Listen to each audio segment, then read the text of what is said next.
Hey there, Jesse from whatever this channel's called. Is it still Noclip Crew? I don't really know. If you've been listening to the Noclip Crewcast over the last couple of years, then you know that our team really loves to highlight weird and unique games, often stuff that doesn't get enough love, and really often stuff that exists on the periphery of the conversation. And as Danny explained in his manifesto, we want to do more of that. We want to give more opportunities to small games. And part of that is making videos like this one, where we showcase great games that people just missed out on when they came out. And I thought, is there a way I could quantify whether or not people knew about a video game? Is there some number I could pull? And I realized, right, Steam reviews. Of course, Steam is not the only place to play games, and there are other platforms like itch.io that are full of games that never get anywhere close to what they deserve in terms of love, and let's be honest, money. And we're not shying away from those games. But in this first video, I wanted to make a point about discoverability and offer some clear, actionable ways that players can help out developers and give more of a chance to the games they love. So, here's me doing that. Here are 4 games on Steam that have less than 100 reviews that I think are pretty good. First up is Surmount. This is a climbing game, but not one focused on technical skill or the beauty inherent to the act of overcoming a great cliff. No, this is about a mountain climber who's getting ready to tackle Mount Ohm, the tallest mountain in the world. And this mountain climber, which you can customize by the way, has somehow dislocated both of their shoulders, which gives them the special ability to awkwardly rotate up a wall and do a double jump. But most importantly, it lets them rotate their whole body at a high speed, so you can fling them up the mountain. This is the primary way that you get around in Surmount, and it's silly and janky, but it's also incredibly satisfying once you get the hang of it. Flinging yourself long distances and barely catching a wall as your hand screeches against the surface of a rock face is such a harrowing and delightful sequence of events. But also sometimes you try it and you just plummet to your death and you have to restart. And that's okay, because every run is a little bit different and there are new challenges, and if you get tired of climbing this randomly generated mountain, there are handmade levels that act as a bit of story progression and a good opportunity to learn some new skills, like how do I climb on ice? How does this jetpack work? How high of a score can I get in this legally distinct snake clone? Hold on. I'm gonna, one second, hold on. Okay, I got it. This often stressful and again, sometimes a little buggy game about climbing is just a joy to play. And it's got like 96 reviews on Steam. Like, what? All right, next up is Stop Dead. This is a first-person speedrunning game where you can't stop moving or you'll be dead. Do you get it? In Stop Dead, you play as a telekinetic fighter who's been hijacked by a rogue AI hell-bent on destroying its creators. And to motivate you to dispatch these targets, the AI installs a chip that kills you if you stop moving. That's right, it's Crank, starring Jason Statham. This means that every mission is a frantic scramble as you try to move quickly enough to achieve the coveted S rank, grabbing random items and throwing them in the hopes of smacking enemies and dodging bullets. It's a messed up ballet of violence, shattering glass, and slide jumping. And like all good speedrunning games, the real joy is repeating levels over and over, finding faster routes that don't involve rocking back and forth in an elevator. God, oh, when is this gonna end? Oh my God. And eventually you can start picking off targets because you know where they'll be rather than having to react on the fly, which feels amazing. The one caveat I have with recommending Stop Dead though, is that this game is in early access and it hasn't received any updates in over a year, although there was a post back in February stating that 1.0 was coming soon.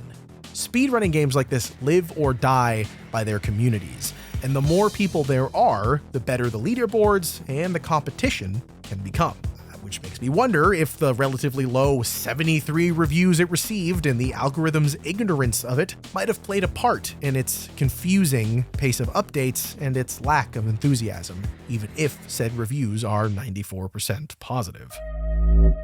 Next up, Kulebra and the Souls of Limbo. Look, I'm not intentionally picking bright and colorful games that almost look like they could have been on the GameCube. It's happening that way, okay? I've seen a good handful of games that have tried to capture the Paper Mario aesthetic, most of which I think get some of the way there, but this game really looks like it could be a spin-off, which made it all the more surprising when I found out that it only has 54 reviews on Steam. So Kulebra, that's you, or well, that's the snake skeleton that you control, wakes up in Limbo, the land between life and death. This colorful space is inhabited by people that are stuck there for one reason or another, but it's usually some kind of regret or grudge that's stopping their spirits from moving on. The game features a day or night cycle that, apart from creating really beautifully rendered times a day, I mean, look at that, also reveals the conceit of this world and the reason that its inhabitants are stuck. You are in a time loop. Your goal as Kulebra is to figure out why you're here, and part of doing that involves helping the spirits stuck in Limbo. You help them find peace and move on, and you do this by investigating and solving fairly simple puzzles. Sometimes that means bashing into stuff, and sometimes that means eavesdropping, but whatever you're doing to help these people is handled in a really charming fashion with a lot of heart and a pretty good sense of humor. Before the Green Moon is, I think, a game that looks, and I don't mean this in a bad way, but it looks dirty. The texture work and layout and general look of it are like grimy, almost. Like there's a layer of filth over everything and it's rusty and poorly kempt. That's part of why I think it's so great. Before the Green Moon is a farming sim that's not about maximizing resources or harvesting the most crops. In fact, the sort of joke of the game is that you want to go to the Green Moon, but you can't possibly make the payments to get up there, especially not by picking the pitiful amount of crops you can grow in a couple days. So this is instead a game about rituals and dead dreams and the way the world exists without you and how it's your job to find meaning in it, to make lasting relationships, to find happiness.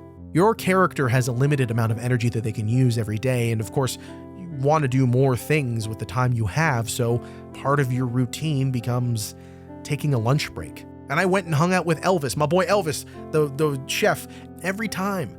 But because there's a schedule and the restaurant's not open every day, sometimes Elvis isn't there, and that made me miss him, which is a weird sensation.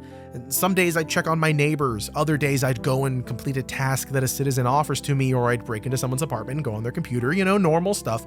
And in doing these things, chatting to these people that seemingly exist without you and have their own routines and rituals, you learn about the beauty that exists beneath this otherwise grimy world. How it's not for lack of trying that things got like this. It's sort of out of everyone's control. The vibes may be awful, and yet we persist. This game has like 99 reviews, man. Come on, what are we doing? Look, a game like Stop Dead or any of the ones I've shown in this video are obviously pretty good in spite of their low number of reviews. And what's wild about trying to stay in line with my arbitrary under 100 total reviews rule for this video is that I ended up not including a ton of great games that got ever so slightly more than what is a wildly low number of reviews. Despelote should have more than 200 reviews. And look, I know we can't really draw any conclusions from one metric. We can't figure out how many games were sold or how many users engage with it on a regular basis or whether or not people liked it. But it is an important metric on Steam. It's what the algorithm cares about. Now, eventually someone will figure out a better solution for this, and it won't be me, because I don't know what I'm talking about. But in the meantime, since this is how it works right now, if I can make any request of you, dear viewer, it would be this. Please leave more reviews for games that you enjoy, especially indie games. Even something stupid, a joke review, something as short as good game or change my life 10 out of 10 is going to be really valuable for these developers. And the earlier the better. If a game launches on a Friday and you play it on a Saturday, drop that review on a Sunday. It will help. Even if you played something in the past that you thought was underrated or could use a little love, why not go back and give it a review on Steam now? Or, leave it in the comments of this video. Maybe you'll help someone else find their next favorite game.